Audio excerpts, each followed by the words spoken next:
Hello again, traders. First off, if you're using Firefox, you probably can't hear me properly. It is a problem with Firefox. Okay, that's over. Try and use another browser.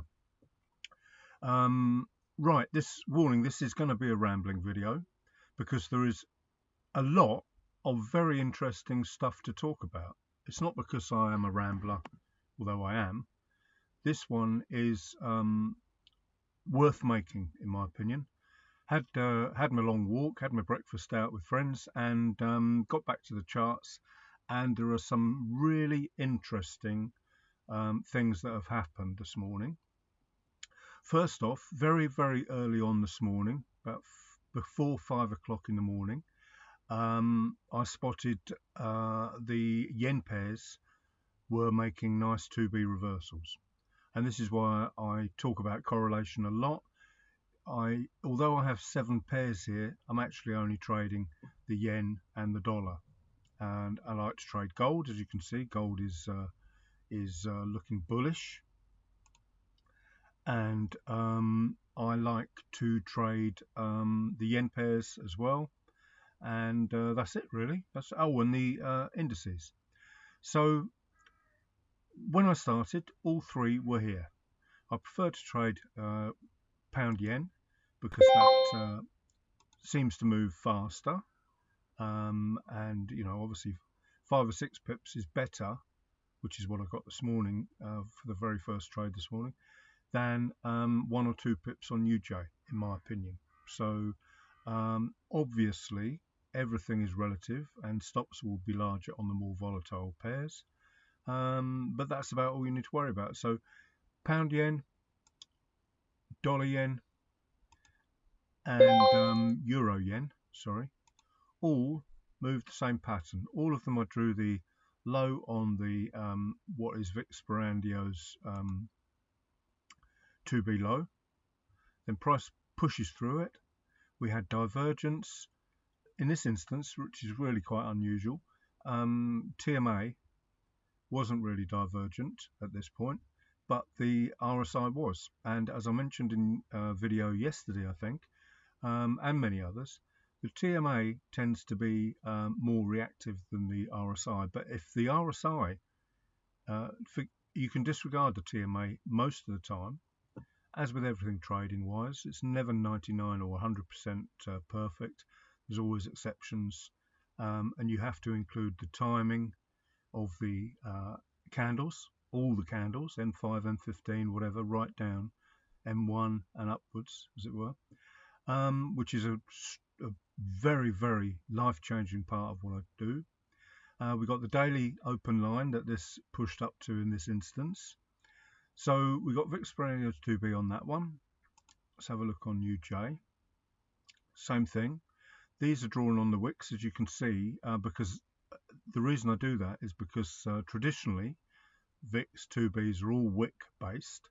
Not many people have picked up on the line charts. Remember, I've been doing this 20 years now, so this is over 20 years. You've got over 20 years experience of messing around on charts if you follow what I do. So in this instance, the TMA did actually have a little bit of, on this M30, have a bit of divergence, and nice divergence on the MACD, on the RSI histo. This is the MACD, that's the TMA slope, that's the RSI histo for new traders. We will have no doubt probably touched that. Pretty close. This is a supply and demand area, so as you can see, this open close area here is what actually got touched.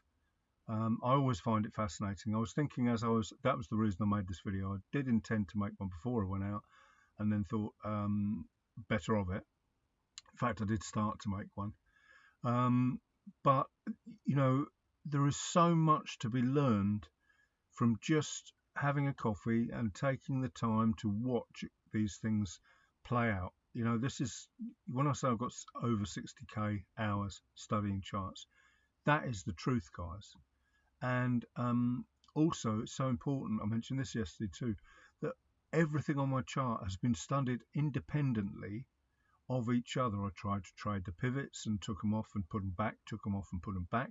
I tried to trade SS support and resistance, all sorts of other things as well, Fibonacci's, daily fibs, fibs on the previous day's bar, and all sorts of methods. I can't even remember 95% of them. Bollinger's here, as you can see, and it becomes second nature, but if you are out there looking for a one-hit wonder, as it were, something that's going to make you rich instantly, forget it. Absolutely forget it. You're dreaming. You're going to fail. That's it. End of.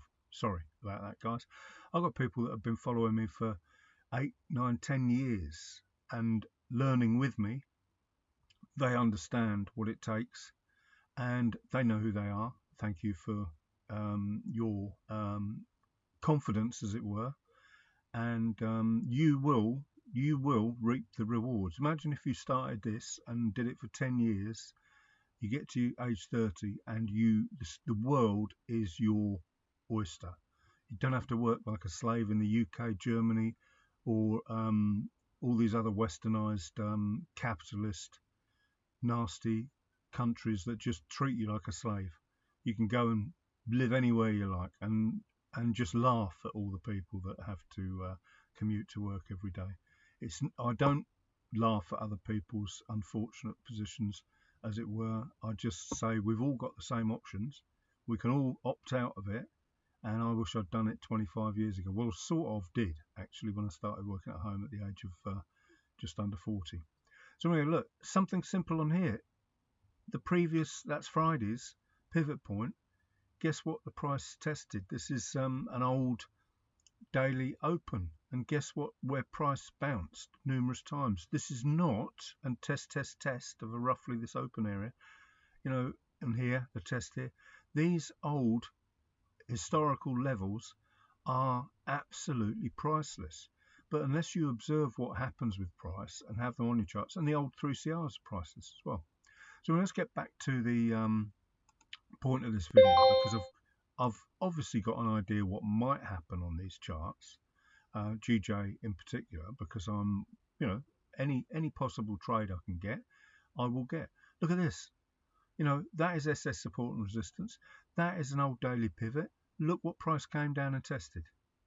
You could not make this up. If you didn't have that SS support and resistance on there, which will be here, here, here, and here, it wouldn't matter, because you could see when price is coming down where it's going to hit a point of extreme old levels, old important levels, levels of importance, whatever you want to call it.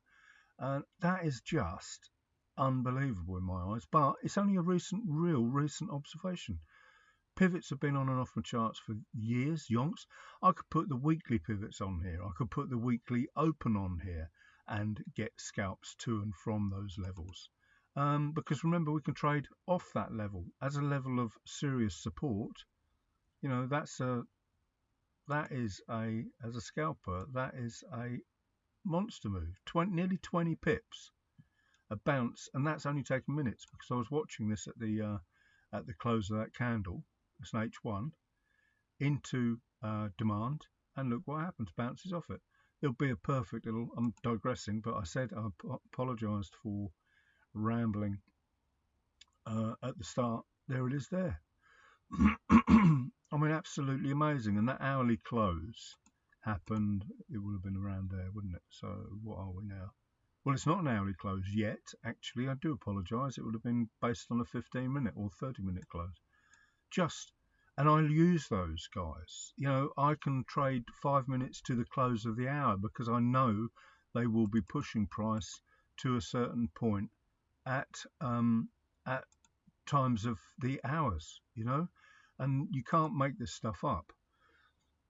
Anyway, back to the original thought processes here. When I've got in, looked at my charts, I had an idea in my head what might happen, and my idea in my head that might happen was that if this was going to continue up, it would have to break those sellers, and because the sellers, it's testing those sellers to see whether there's any more selling power there, any more thoughts of sellers. Yeah, we're gonna hit it again. The big boys. This is the institutions, not the little banks or the retail traders or whatever. This is the monster traders out there. So this was my plan, because remember also, this is an important point.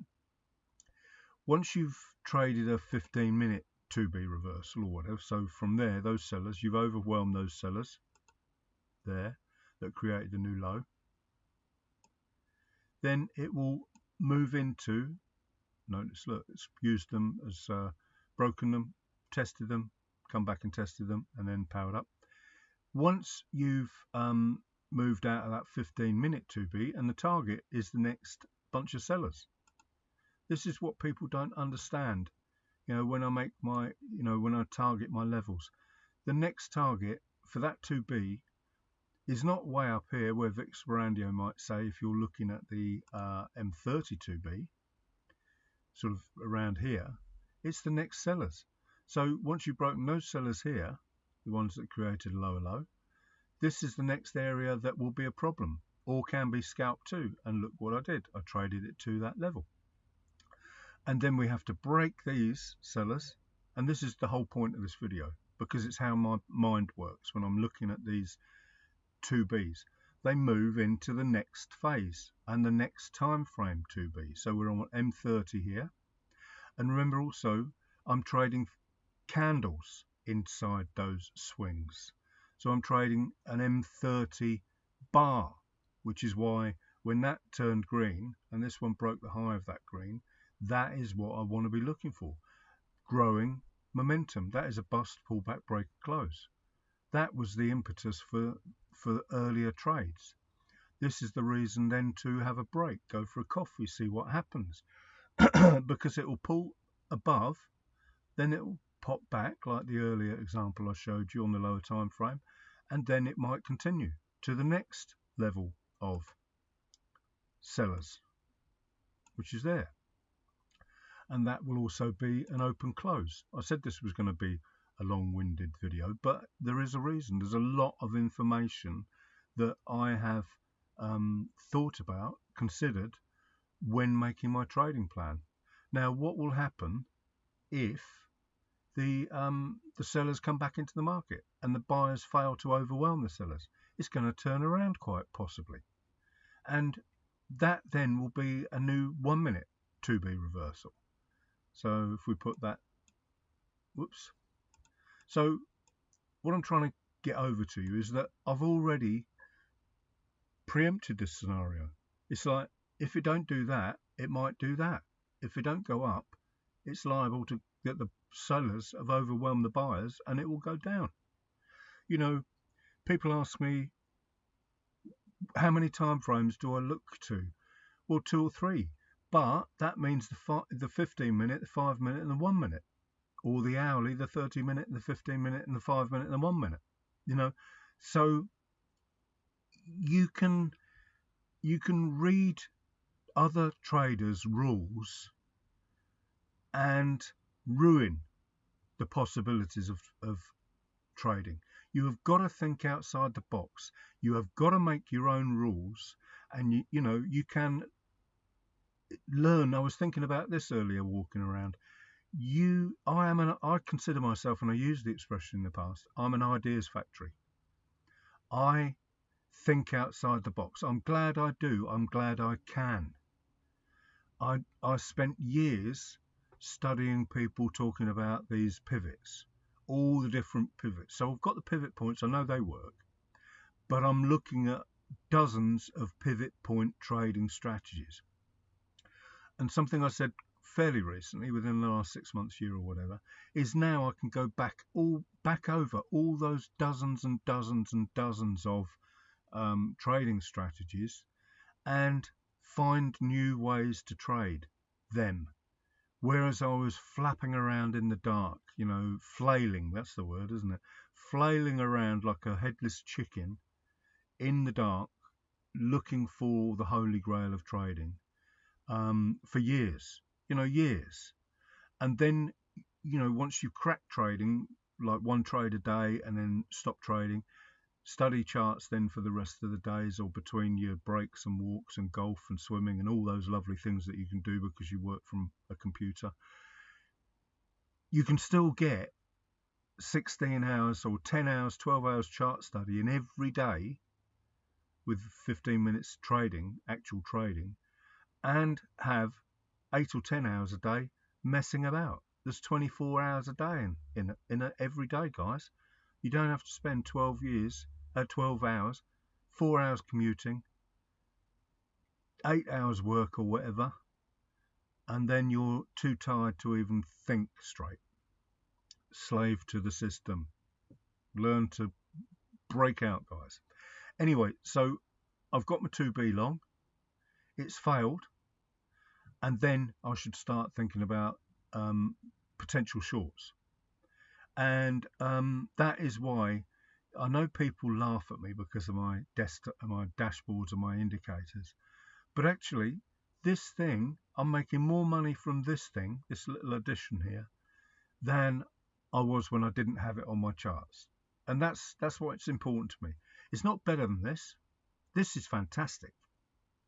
But this adds another edge to what I'm doing.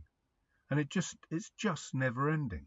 So anyway, I've covered what I wanted to cover, which was I've planned my 2B to the long side.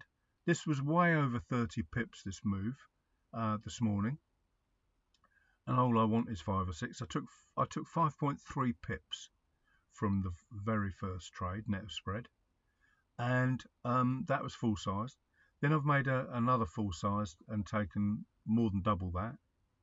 And then, you know, I was ready for that. That was all part of the plan.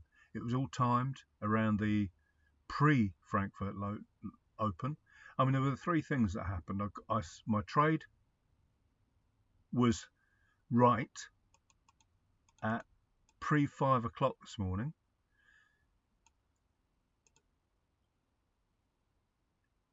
Momentum, growing momentum on all 3. I talk about this. I talk about 3 greens.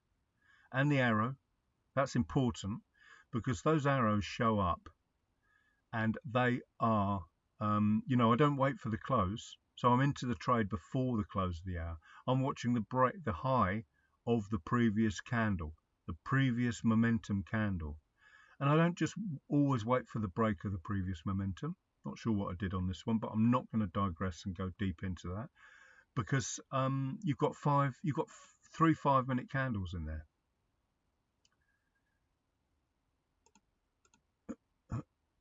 I instantly do what I said I wasn't going to do, deep dive into these various things. But look, it was all 3 of these zinging and buzzing away at me.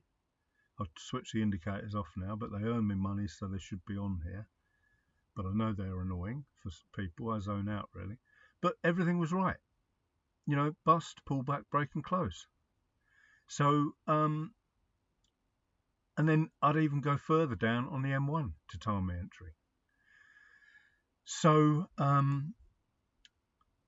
I didn't mean to do that. I meant to change the time frame, sorry. And zoom in and put the scroll back on. So I saw this and it had to be talked about. There were trades when I went out. You know, that's the 3CR, that's the pullback, that's the continuation with a pink arrow. Probably gave us an entry about there, which would have been another 30 pip gap. I mean, these gaps are crazy. Oh, one last thing. I took the open, high, low, close off my charts as well. One click. And there are new ones since I started this morning. But I can put them on and I can instantly see there's a weekly open and close level there. Whatever you want to call it. A confluence, a battleground. And look where price stopped. Look where price had a problem. Then it created a new H4 at some stage. Yeah, 8 o'clock this morning. 6 o'clock that is. 6 o'clock H4. So I was saying about my own visualization. So 4:45 I rolled over, thought I'll open charts. I was laying there thinking, shall I bother, shall I not? And then I did. And because why not? If you're awake, why not? I'm lucky. I can trade when I'm asleep almost now, because I see these things in my sleep, literally. Then we got the 6 o'clock. I know 6 o'clock, the H4 open close, is going to give me some sort of momentum. I call them momentum times of day, the H4 open and close. So, but by then I'd got my 5 pips. I just rolled over and started listening to an audio book for a while. Had some breakfast, went for a walk and had some breakfast with friends, and there's just no stress anymore. So hopefully this video has given you something, food for thought. It means a lot to me to have made this one, because there was a lot of information, how I look at 2Bs, how I look at the 2Bs that move into the new time frames, the breaks of the buyers and sellers, the way 2Bs move through the time frames and consequently test the next level in the move. I mean, this is potentially, I mean, we're going sideways anyway. We've got no red news today from memory, but let's have a look at the long term.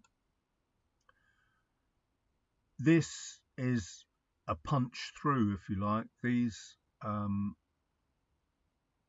buyers, and we can clearly see at this point we've pushed up, tested the sellers there, and this is the whole morning's move.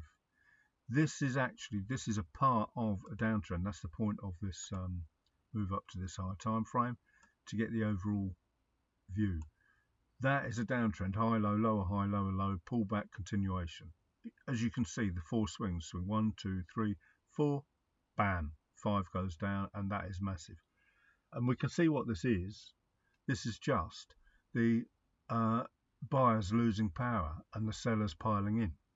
Clearly, it's just that simple. But you know, you could look at this H4, this whole H4 scenario. Now I'm really digressing, but sod it, why not? There are the buyers, and the sellers have come through and tested them and then crashed. It's a no-brainer, and that is a trend down. And this will be a daily 3CR and part of a weekly 3CR and so on and so forth. So you know, there's the next level. And in a bigger global sort of view of this whole thing, you know, we know what's happened. They've come up, tested these sellers again here, and crashed, but they've got to go and test them again. They don't have to, of course, but the time of day, that is where the time of day, time of the hour is so important, because the big boys need to grab liquidity. I know, I hate using that word now that it's been plagiarized and bastardized so much by the baby ICTers. But it is a liquidity grab. They've got to build orders. They used to call it I've forgotten the expression now. Jesus, I've been using it so long now. They've got all these new ones. Distribution, accumulation, and distribution. That's what the true old traders used to call it. Now it's all liquidity this, liquidity that, and what's the other one? Oh God, FVGs, for God's sake. So there's new buyer levels that created a new uptrend, 2B reversal here and everything. An important level, that was that, you know, we drew that level on there. That's that pivot as well, the old pivot. I mean, just, it's never ending how much we can make from these old levels of importance. Anyway, I've digressed now.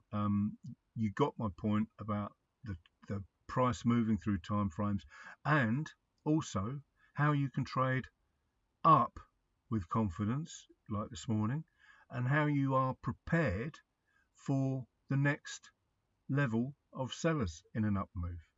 And they can change everything, and you can reverse. You know, I do this. This is important video. I will reverse my view, providing I've got, you know, one higher time frame, really. You know, a 15-minute 3CR means a potential reversal. That is what 3CRs are all about for me, giving me the confidence to, God, look at the state of this chart now. That's a 15-minute 3CR at a level that I expected it to have a problem, and lo and behold, we've got a nice 1-minute trade in there. That's it. That is it. That's what the 3CRs are all about. So thanks for watching. Have a great day. I've probably forgotten half the stuff I was going to talk about in this video, all the other ones, the UJ and the EJ, but that is good enough. 15-minute 3CR down. I use Aaron's, I mean, it's so good, Aaron's stuff. Aaron's indicator is better than my manual 3CR stuff. Let's put it that way.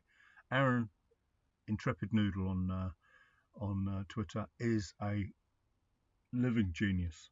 But that, for the sake of the 3CR, that's the penultimate high. That is the level we want to close below. And notice it held and held and then finally closed below. There's a 3CR. It's had even then it had a little pullback, and then it continued on down. And Aaron did this for free for us. I mean, I've done the legwork as well, of course. 10 pips. Just beautiful. I wonder what UJ did. Penultimate, ultimate. So the 3CR in this instance would have been there. Well, actually, it didn't close below either one. It should have been a 3CR bar there, but that's not Aaron's fault. That's my settings. And then, this point is the point that we should have considered selling. And then we'd use the lower time frame. Remember, this is 15-minute. That's the penultimate high. That's the ultimate high. The break, the close below the low of that, which probably happened in that double 3CR. But remember, we've got the S2 pivot there as well. It's just the way it all comes together blows my mind. So this would have been the entry for that potential short around about here. Use the lower time frames like the 1 minute and all that lot. 15 pips. Quick as you like. I was out, as I say, but just mind-blowing. Mind-blowing. That's it. On that note, I'm gone. Thanks ever so much for watching, listening. Please subscribe if you're new to my stuff. Share it. What else can you do? Like, comment, good or bad. It does make a difference, of course, but it's out of my control. So thanks for watching. Have a great day. And hopefully the whole point of this is that I'm sharing out of the box trading ideas for newer traders to make money. I mean, pink arrow, you don't wait for the close. It might have triggered there halfway through the candle low, and that's an 8 pip. That is a scalper's dream. Blue arrow up, pink arrow down. When you need to watch the time, as I've said many times. I've discounted so many brilliant indicators because I had no clue what I was doing when I was studying them. And you can even take that to 5 years chart study or whatever. That was when you got to do 3, 4, 5 years if you haven't had potentially someone like myself sharing and trying to push new ideas into your head, which hopefully will shorten a lot of traders' learning curve, as it were. So if I'd have had the brains and the luck to find someone with the sort of experience I've got now and the sort of mindset, and I don't mean that in an arrogant way, it's a fact. If someone is telling you to think outside the box and you're not doing it, someone with 20 plus years under their belt, then you're mad. If someone is telling you that you mustn't think out the box and you must do it my way, and my way is the only way, and it includes FVGs and God knows what else and RRR, then I feel sorry for you. That's all there is to it. Okay? Thanks again. Have a good day.